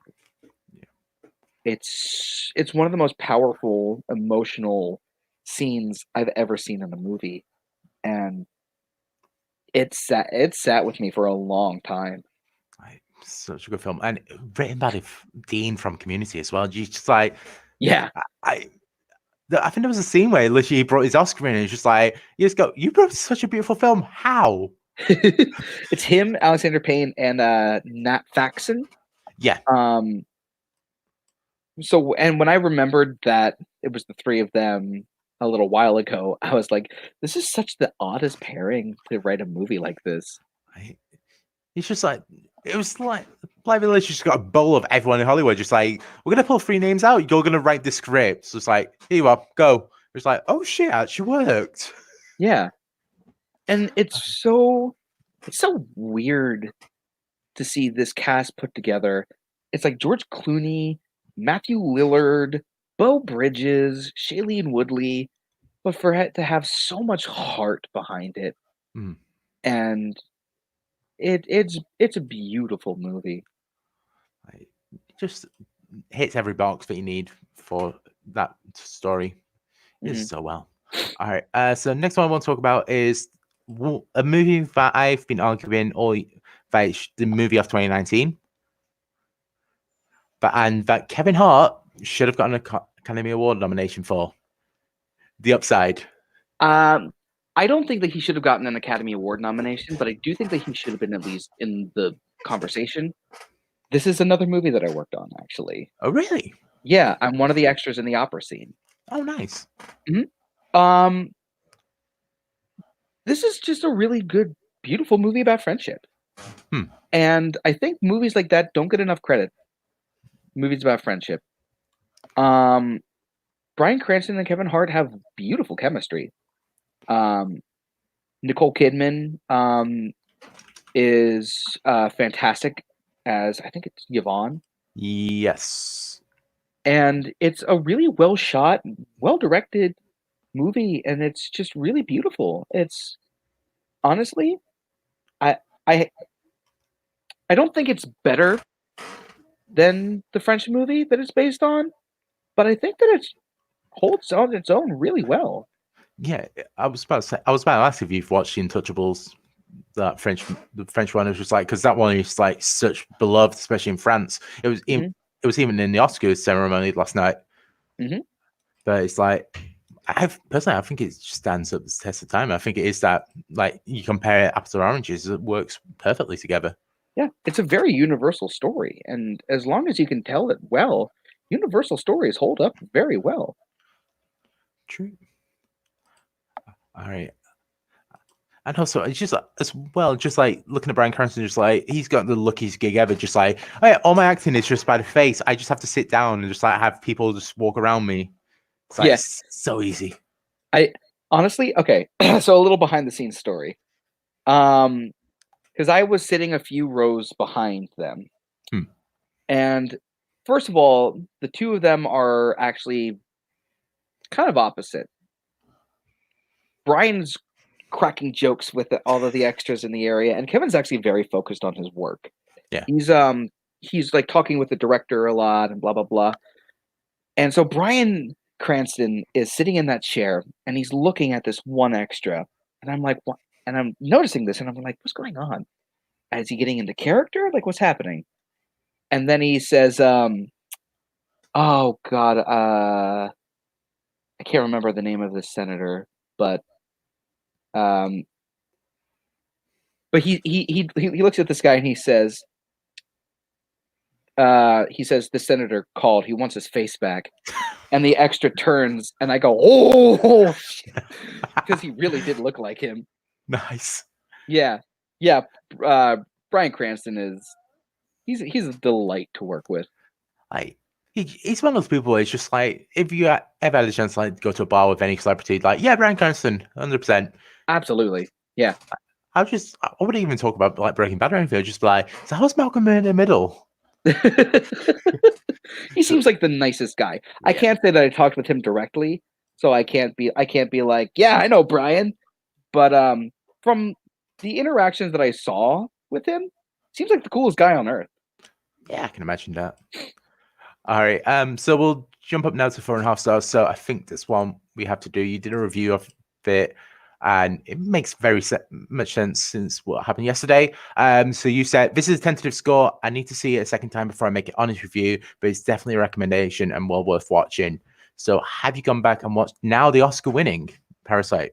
And I what do have you not think? gotten to yet, but I really do. I really want to because I think it's the best movie made last year. I Hmm. think it's very deserving of that Oscar. It's my number two because I like one a little better, but because it hit with me personally. But no, this movie is so beautifully crafted. Because there's a lot going on with it, and the fact that it didn't get cluttered and muddy is a testament to Bong Joon-ho as a director. It's one of the most beautifully shot films of the decade, if not the century. The acting in this is phenomenal. I don't remember. I don't know the actress's name, but the one who played the sister, I think, was absolutely phenomenal and should have gotten like some kind of acting nomination. Yeah. She was incredible. Not to say that the other actors and actresses weren't. Um, but the way it's shot, it's so tense. Hmm. And the way that the camera moves and the way that the camera is telling the story alongside the dialogue, it's a master craft of a film.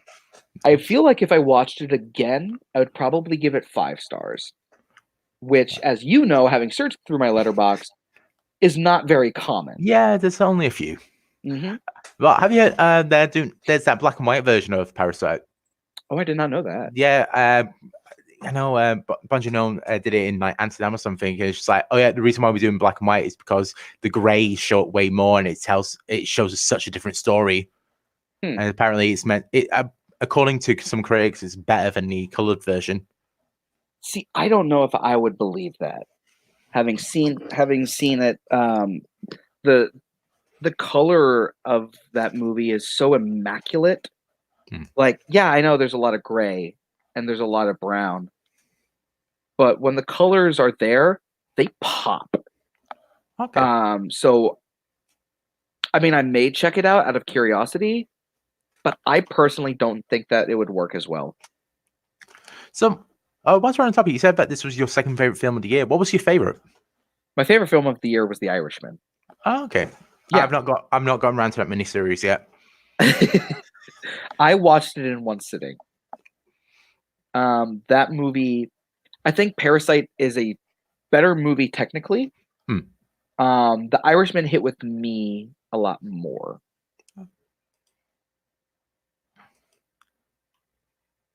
The ending of that movie for me is so perfect because, oh god, Go on, you can spoil it. I'll forget it by the time you say it. the ending of that movie for me is so perfect because it takes this tale that it's telling and then suddenly reveals its intent. That it's a morality tale. And you feel for this character. You feel for Robert De Niro's character, even though he's done despicable things. Okay. Mm-hmm. I would not think of that, but Plus, it takes place in Philadelphia, and I know some of those locations, and I'm a Philadelphia shell. Oh, nice. Yeah. So you've been able to do, I know that place. I did my laundry next door. Yeah, pretty much. Nice. I do need to go watch it. So actually, whilst we're on the topic, so The Irishman was the only Best Picture nominee that didn't win anything at the Oscars last night. How, like, the Oscars in general, do you agree? Was there any like major like, hang on a minute, this should have won instead, or? Okay. I think that Brad Pitt did a great job. I think that he deserved that nomination. I think Joe Pesci should have won. I think Joe Pesci gave the best performance of the year.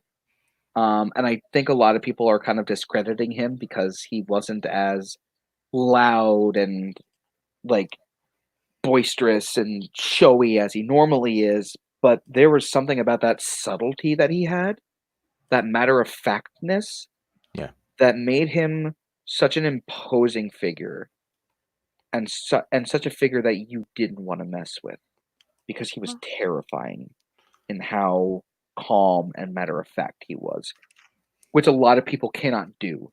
No. Okay, that sounds interesting. Like, yeah, the Oscars, it was weird because it was just like everything was just like, okay, there was not like that weird, like, oh yeah, we're gonna give it to a film that really doesn't deserve it, or just like because it's the one that everyone likes in the Academy enough. Mm-hmm.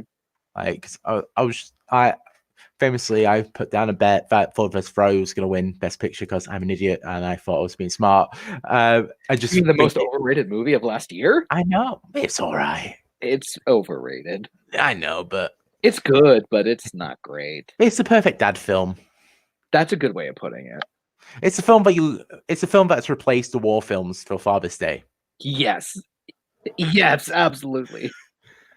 Like, but yeah, I put down thinking about, it'll be smart because they're not really like 1917. It looks like so the old white vote was going to go to that. It's just like, oh no, secretly the Oscars have gotten really progressive recently. Mm-hmm. Apart from people that they nominate for acting, but except for last year. But we'll yeah. talk about that later. Well, it's weird. Someone I'll listen to a review. It's just like the last 5 years, Green Book's the exception to the rule because it's all been like this weird and wonderful artsy movies, so like Moonlight, Birdman, stuff like that. And it's just like then you've just got that stick in the Green Book, which is now the exception to the rule. Yeah, so absolutely. Which is yay progress. Boo! Not me winning a grand. All right, so we're talking about some very sophisticated, smart films here. So let's talk about Super Troopers. I love this movie. See, this movie, there's so many amazing moments. The meow scene is great. The scene at the fast food place is great. Yeah. Let me get a liter of cola. A liter of cola? You heard me. The maple syrup chugging scene, the shenanigans scene, which is I think one of the funniest moments of all time. And I think I love this movie because you can tell how much fun that these guys were having. Hmm. They didn't make out to make like a serious like Oscar nomination film. They were like, no, we're gonna make a movie. We're gonna make it fun. We're gonna make it enjoyable for everyone, and we're going to have a blast making it. And if you can do that, you can take me on the ride as well sometimes. Fair. It's one of those films where it's just like, yeah, we're just gonna have fun here and just. And if you find us funny, you find us funny. If not, then you're gonna fall off a cliff quickly. Yeah. Like if you look at all of their other movies, like I really like the Slam and Salmon. I really like Beer Fest. Mm. I think that those are really funny movies because they take chances with their comedy, and they're very proud of it. Even though I don't think that they take themselves seriously, and they don't expect everyone to take them seriously as well. They're the perfect, just like they're not stoner comedies in like the Harold and Kumar style, but they're like those ones where you just like you can just put them on and just let your mind go. And it's like they're not the movie Aaron J would suggest. No. The one half of High Bar. Okay. Shenanigans.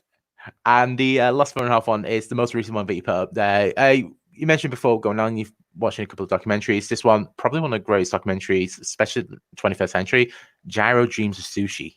Yes, I just watched this for the first time recently. Like we never really get a chance to talk about documentaries much in this community because it's all like everything's almost feature film based. So, like, what was it about Gyro that really stuck out to you? So, I'm a foodie. I almost went to school for food science. Oh, nice. Yeah, I've been cooking since I was 13. I'm always experimenting with foods and like making things. Like I just did a cheese spread where I blended this thing called Boursin cheese with this thing called Italian Bomba sauce. And it worked out really well. And so I had always heard about Jiro Dreams of Sushi. I hope I'm pronouncing his name right. Yeah, I think it's Gyro. And I have so much respect for chefs. And so I had always heard like these great reviews and great praise about this movie, and it suddenly popped up on Netflix. And I was in the mood for a documentary that day. I really like documentaries. And I'm watching this, and it really connected with me because it's someone who's just passionate about their career. And I think it's easy for anyone to insert themselves in that. Whether it be like an actor or a musician or architecture or even like baseball player or things like that. It's easy to insert yourself into that because it's just about a guy who's really passionate about his job and wanting to become better and better as it and not being like, all right, I've hit my high point. I think we're good here. It's like there's still that improvement. It's just like, and also the stuff with the sons as well. I found that the most interesting part. Just like you could have gone off and done anything that you wanted in your life. Like your dad was your dad's one of the big celebrities in food in Japan, but yet you're okay just doing rice for 20, 30 years. Like that was just so fascinating to me. And just like I was there just like I couldn't. Like, yeah, I could not go into the career that my dad went into. No, I'll tell you that much. I definitely can't do the career that my mom went into. Why? What'd your mom do? She's a nurse. She worked in the intensive care unit for a while and the recovery room. Yeah.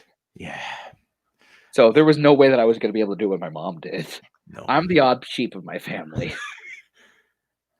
I just quickly pull up some comments talking about that food science. You literally just made it up. And then Cameron, Andrew James Barr coming soon to the Food Network. Brooklyn and I are going to do a show together where we just make sandwiches. I was just about to say, I'm going to propose that once we get off camera. I would be so down for that. We just get cameras in the go-to kitchens, and it's just like every week, it's like who can make the better sandwich.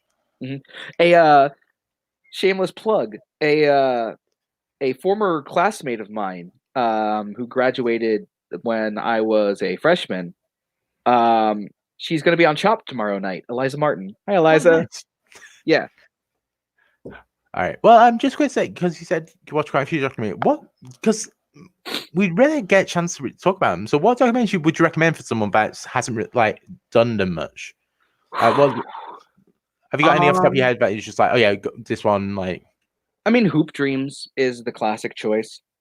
If you're really into true crime, I cannot highly recommend Tower enough.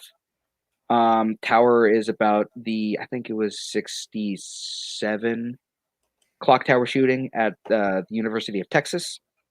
Told through animation and rotoscope, and Oh, nice. yeah, it's an amazing movie to watch. Jiro Dreams of Sushi is a really good place to enter into as well, because once again, it's a documentary that's easy to insert yourself into. Music wise, I think Stop Making Sense, the documentary about the Talking Heads, directed by the guy who directed Philadelphia and Silence of the Lambs, Jonathan Demme, is a really good one. I think it's also available on YouTube as well. It might That's what be. I think I watched on YouTube. I don't know whether it was a dodgy ripoff or. Yeah. Those are some ones that I would recommend those for to get into. Also, two that were nominated last night, but didn't win. Honeyland is incredible. It's it's a heartbreaking story, but it's just like they're just like, this can't be true, but it actually is.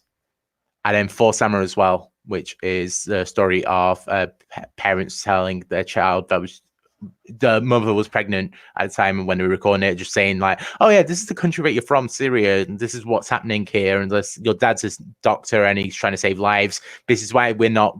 This is why we're staying here for the moment and putting you at risk because we're trying to help others." Just like trying to explain that. It's just like, oh, so beautiful. It was up for best British film at the BAFTAs, and so got beaten by 1917. That one. Okay. Yeah. I've heard great things about it. I haven't gotten to see any of the nominations from this Oscars. Most of them are good. Just don't watch that American Factory one. It's okay. I'm so angry at that one winning. All right. So we'll move up to your 5 stars now. So you've only got 14 5-stars. Yes. Is that a purposeful thing? Are you very stingent on like that has to be a minute this amount, or is it just like you rarely give them out? I rarely give them out. I think in order to get 5 stars for me, it has to be perfect. I think they literally have to be perfect films. Like with 4.5 stars, I can still really think it's one of the greatest movies ever made, but I can still be nitpicky about some little things. Fair. If I can't be more nitpicky than 1 or 2 things in your movie, then it's a 5-star movie to me. Because there's no such thing. There's no such thing as a perfect film. There's always going to be that one little thing. Yeah. But if it's just 1 or 2 little things that I can easily pass over, then you get 5 stars from me. Fair enough. And just looking at one of them off Dear Basketball, but recently put on, I'm guessing Kobe passing. Yep. Well, also because it's just a really good short film. Oh yeah, that as well. I as someone that doesn't really follow basketball that much, like I end up accidentally watching that and they died. And it was just like, oh my god, this is so beautiful. Yeah, John Williams' score really helps that movie. That does all right. It did a half decent job. He's done all right for himself, John Williams. Yeah, he's good. He's good. I'm kind of shocked that he didn't win Best Original Score just for the fact of just like it's like a retirement gift for him. Just like you lost Star Wars. Only 4 times. Only 4 times out of like the 48 times he's been nominated or something. Yeah, it's a weird one for him. It's just like at that point, when do you just stop going and just like, oh yeah, I'm just going to send a proxy in instead, hope for the best. All right, so let's actually talk about some of these 5-star movies. So the first one is one that you recommended to me a while ago. I watched it and I loved it. And I'm reading a couple of comments that have come through. People have said that, like, oh yeah, you recommended The Apartment to me, for example. Nick Holly said, like this one you recommended me. It's Mad World. Yes. I love this movie so much. It's odd because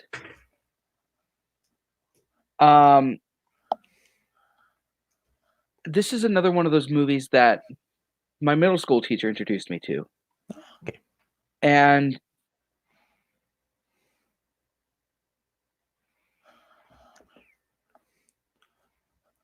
Put my money in a. Now, oh, There we are. Yeah, the comedy in this is perfect. The timing, Oh, yeah. the direction. Like, it just works so perfectly. Just like there's so few jokes in that film that it's just like, yeah, that's a bit off or just like poorly done. What was I was saying with the comedy, it's just like there was so few jokes in that film where it's just like, yeah, swing and a miss. Just like all of them are just so perfectly written and performed as well. Like there are a few things that I always remember. Like, did you see that he just went sailing right out there? I mean, you saw it too. He just went sailing right out there. And I'll never understand this country's obsession with bosoms. It's so great. And one of my favorite quotes of all time is, and he's coming here, and he said not to worry. Just like your father, a big, stupid, muscle-headed moron. It's like the comedy in this is so great that it's because it kind of combines like that modern style of comedy that they were doing with a lot of like the slapstick from the 40s. And just what like that slapstick as well just works so perfectly, and it's just like it's been they've tried to make it like Rat Race, they've tried, and other films, and just like just stop, just leave road races alone, just put this back in cinemas every couple of years. Yeah, like that Cannonball Run was kind of a retelling. Yeah. And the problem is that especially with like Rat Race, it was very look how wacky these things are, but it wasn't really like weaved in well. Like the whole John Lovett's crashing into like a Nazi convention or whatever it was, and like having the cigarette lighter in his mouth, and it was like Trey Stone and Matt Parker, the guys behind South Park, are actually really brilliant, because one of the things that one of them said, and like I think it was like a college lecture or something, is with storytelling, it's this happens, so this happens, therefore this happens. Not this happens, and this happens, and this happens, which I think Rat Race does. Yeah. But it's got Rowan Atkinson, so it's a winner. It's got John Cleese, so and Seth Green, we'll let it pass. Yeah. It depends on what Cleese is saying that week. Yeah. All right. Next one I want to talk about is, so looking at this, going through, horror isn't really a genre that appears often in there, especially the higher up. But Jaws, do you class it as a horror, and B, like, what is it? I classify it more as a thriller movie than a horror movie. Like I will openly say, I think my favorite horror movie of all time is the original '78 Halloween. But with Jaws, I think it's more of a thriller, because there's a lot of anticipation with it, and it's not really a lot of horrific images. They can be terrifying, but they're not really like scary. Yeah. It's more the tension, it's more the fear that it builds from the tension, rather than just like, ooh, scary shark. Yeah, exactly. There's terrifying images in there, but they don't center around the idea of horror. They center around the idea of something has to be done. These are the guys that are going to do it, and the solution that comes. It's like it's hard to really argue with anyone who says it's a horror film, because I mean it's an argument that I'll back up, even though I don't think it's the correct genre for it. But it's one that I can get behind. Like, it kind of fits the mold a tiny bit, but then also in the case of it's fucking Jaws, it probably built the mold as well. Yes, exactly. Like you have things like Rosemary's Baby or The Exorcist that I think a lot of horror films really base the idea of what a good horror film is off of. Jaws, it's more of it's not very fantastical in a sense. like Halloween is still fantastical because Michael Myers is an unstoppable machine. Yeah. Like the Terminator is a horror film.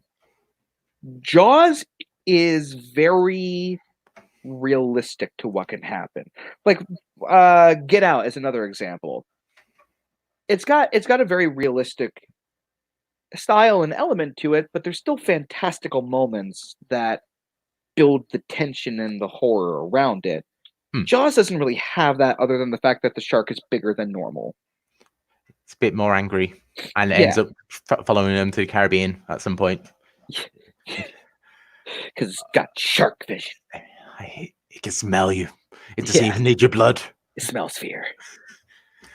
Also, Jaws, of course, is the film about infidelity.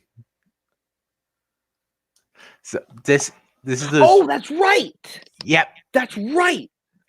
I almost forgot about that. That storyline in the book.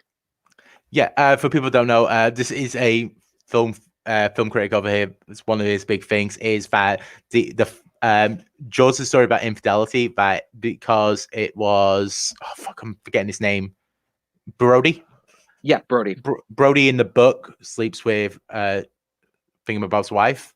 Thingamabob. And he ends up dying in the movie, and whereas in the he dies in no, the not book, Brody. Brody. Richard Dreyfuss' character, Matt Hooper. That's it, Hooper. Yeah, Hooper sleeps with Brody's wife in the book and ends up dying, but in the movie he doesn't sleep with her and ends up surviving. So it's so I remember it was this was Mark Kermode that did this, and he interviewed Steven Spielberg, and after years of saying this, he went to Spielberg and went, "Okay, is this an opinion that I have about your movie?" I was like, "No, not in the slightest. You completely made that up." It's like, okay. So I forgot that was a plot line in the book. I need to read that book. It's been a while. All right, and last movie I want to talk about before I let you go. So this is the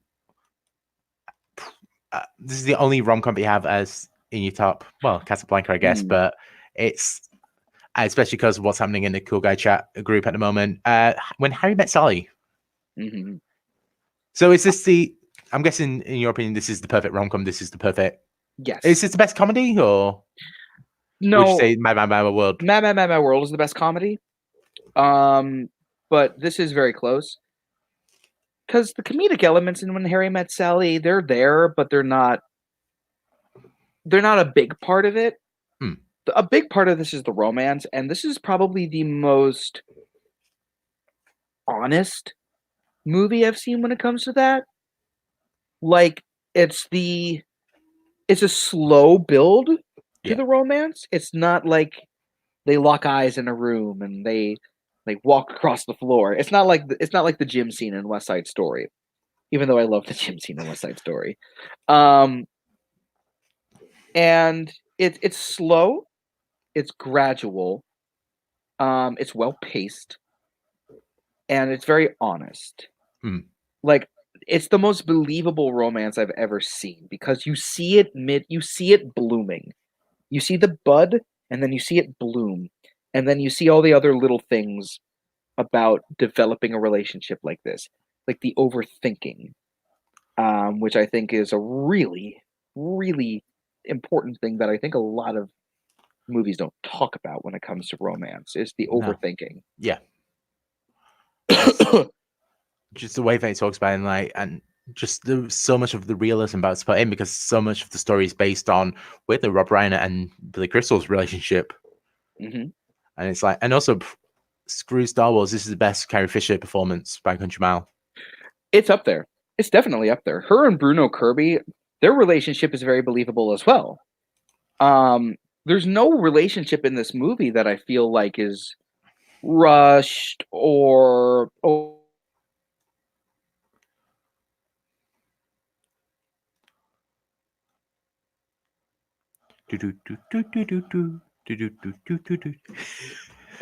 Yours is gonna freeze up any moment now too, I can tell. But until then, there it is. Go on. I normally try and not edit this when I put him out as podcast. I'm half tempted to do this one.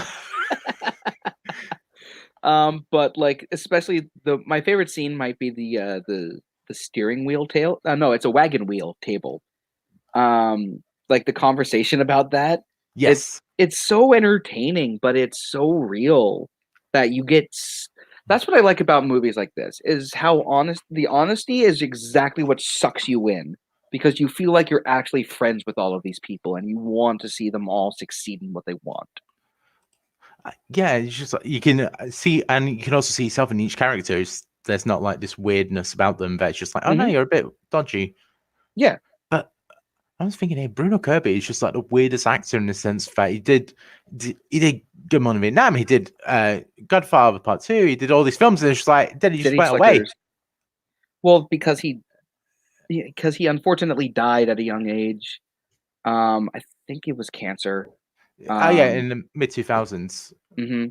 But it just feels like he had this period where it was just like in the 70 days, he was just like hit after hit, and then it's just like there's just something happened in the 80s. It's like bye. Yeah. Like you finished off with City Slickers, Mm, and then after City Slickers, the unfortunate things happened. right. I probably But should. I think he's an actor that we don't talk about enough No, as the great character actors. he deserves more love, and also his mustache in When Harry Met Sally. The second best mustache going Yes. after Mark from Classic Last Night. Oh, okay. Yes. Yes, that I I have many thoughts about his mustache. I want to talk to him about it. I think it's like Samson. If you shave that off, he loses his trivia ability. I'm hoping. All right, so we've really gone through the plethora, talked about a ton of movies. Were there any movies that you were expecting me to bring up that we didn't touch? Um, let me check my letterbox real quick. Because we talked about a lot of the movies that I was expecting to talk about. Hmm. The one movie that I was actually now that I'm thinking about it, the one movie I expected you to bring up was Legally Blonde, because that's a 4.5-star movie for me. I honestly, it's on my list, but we already spoke about Reese with a Spoon, so I was like, I think we've had enough talk. But yeah, that's an amazing film. It's such a good film, and Kirk. I know Kirk hates this movie, but I don't think he understands the movie. As much as I think he's a very smart person and I respect his movie taste, usually, I think he's misunderstanding this one Hmm. because Elle Woods works her ass off for everything. She's not dumb. She's not given everything. True. She works hard to get the grade that she does in order to get into Harvard. She works hard behind the case that she's working on, and she works hard at get helping her friends. And it's not like she just kind of stumbles into things and somehow they work out. No, she's very smart. She works behind them. She Yeah. has ideas. She has thoughts. And it's like the things as well. It's just like, oh yeah, it's the perm is the thing that gives it all away. It's just like, hang on a minute, that's a brilliant part of investigation Yeah. because when like, hang on a minute, A equals B. It's just like if that was about more serious, if about something more serious, you'd be going, oh yeah, that's not believable because how would she know about X? Like, Mhm. yeah, of course it makes sense. Like that's Yeah. how she figures out. Yeah. And the way that she handles her professor and boss's moves on her is very, very strong. Very. I mean, I cannot rightfully say I've been in a situation like that, but from what I witnessed, I thought it was very strong and very empowering. Like she doesn't just giggle and go, oh hell. It was like she goes, no, fuck off. Like, it's such a good film. I need to rewatch it. Legally Blonde 2 as well. Secretly is very good. Oh, I haven't seen Legally Blonde 2 yet, but trust me, I'm gonna make people watch Legally Blonde. Nice. Okay, That I know. I'm that watching and The next. Thin Man. I've heard you talk. I've heard people talking about you and the Thin Man. What is actually the Thin Man? I've never heard of this film until like earlier today. Oh, I'm sorry, not The Thin Man. I meant to say The Third Man, but The Oh, Thin the Man. Thin Man. I'll talk about The Thin Man real quick. Um, the it's just a really smart comedy. It's Okay. Yeah, it's a smart comedy from 1934, if I'm not mistaken. It's well directed. William Powell and Myrna Loy have amazing chemistry together. And their chemistry is what really gives the movie the strength that it has. And it's written by two of the best writers of the time. And there's one scene in particular that I love. So William Powell plays Nick Charles, who is a detective, but he hasn't been a detective for 4 years. And he's working on this case. And Myrna Loy plays Nora Charles. And she's very helpful and supportive, and she wants to help in this case. But sometimes he doesn't want her to help. Sometimes he's very appreciative of her help. And there's one scene where he's talking to this lieutenant, and they're all walking, and they're like, all right, we're going to go to this place. And she goes, I'm coming too. And he goes, all right, get in the taxi. She gets in the taxi. He closes the door and goes, Grant's tomb. And the taxi just drives off. It's so great. Nice. I need to watch it. It sounds great. Also, I'm just looking here. Skippy the dog, also known as Asta, yes. It's like I just pulled up their filmography, and it's just like, holy crap, they've actually appeared. Like, if this was a human's filmography, they'll go down as one of the greatest actors of that generation. It's just like, yeah, they would. It's ridiculous how sometimes those animals just get there. All right, so I think we've touched everything. So anything you need to plug or anything like that? Have you got anything to plug? So yes. So everyone knows I'm working on Multiplex Miscellaneous. It is a bi-weekly live show where we get contestants, and it's like basically pub trivia. Oh, nice. You get questions about music and TV and sports and science and history. No movies, because we're letting movies be their own thing. Fair. We're gonna have enough places to swing your dick about movie trivia. Yes, exactly. Also, I am also helping with Multiplex's Dance Off. It is a debate show that is centered around music. Nice. We are looking for new competitors because we're starting up our season again. The season is actually going to open with the championship between current belt holder Cody Newberry and Caleb Coho, who somehow worked his way up the ranks, beating a lot of people that I think people would have not expected him to win. I wonder who that might be. I mean, some loser with the initials AJB.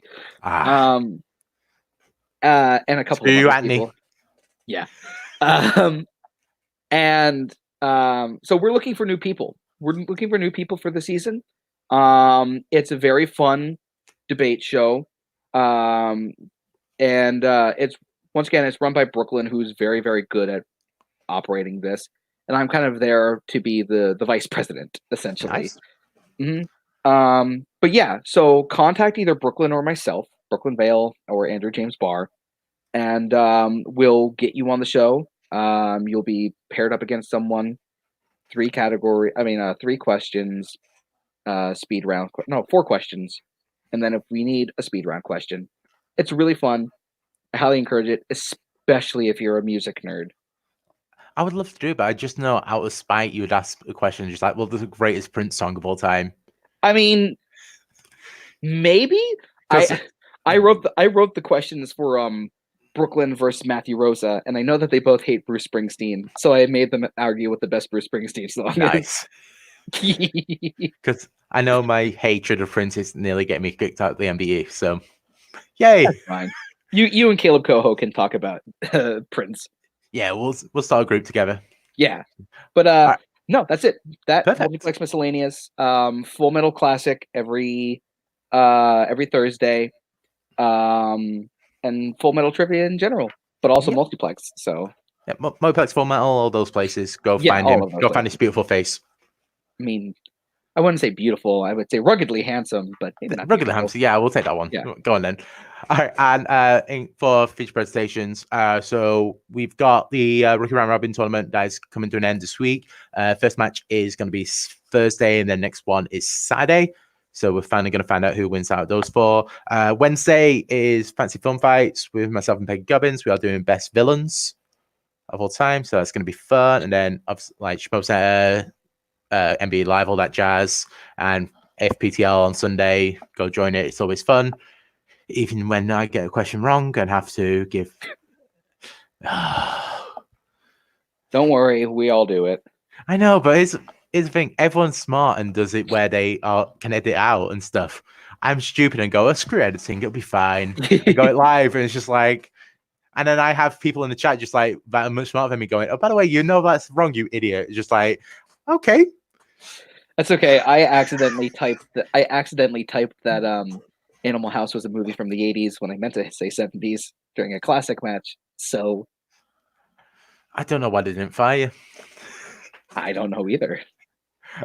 All right, but thank you once again for coming on. Thank you everyone for watching. It's been awesome. You can find us. We are actually on podcast now. The Feature Presentations Productions podcast feed. It's a mouthful, but you can find us. Go find it there. And yeah, thank you very much for watching. Bye.